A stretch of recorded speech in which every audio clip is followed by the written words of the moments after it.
ادھر قریش کے پاس مال حلال کی کمی پڑ گئی، اس لیے انہوں نے شمال کی طرف سے کعبہ کی لمبائی تقریباً 6 ہاتھ کم کر دی۔ یہی ٹکڑا حتیم کہلاتا ہے۔ اس دفعہ قریش نے کعبہ کا دروازہ زمین سے خاصا بلند کر دیا تاکہ اس میں وہی شخص داخل ہو سکے جسے وہ اجازت دیں۔ جب دیواریں 15 ہاتھ بلند ہو گئیں تو اندر 6 ستون کھڑے کر کے اوپر سے چھت ڈال دی گئی اور کعبہ اپنی تکمیل کے بعد قریب قریب چوکور شکل کا ہو گیا۔ اب خانہ کعبہ کی بلندی 15 میٹر ہے۔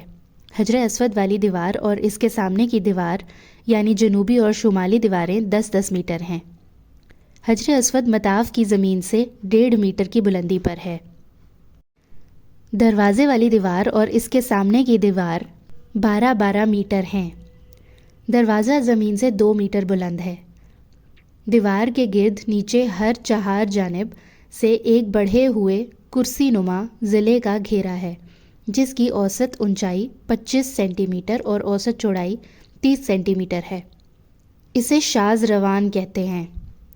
یہ بھی دراصل بیت اللہ کا جزو ہے، لیکن قریش نے اسے بھی چھوڑ دیا تھا۔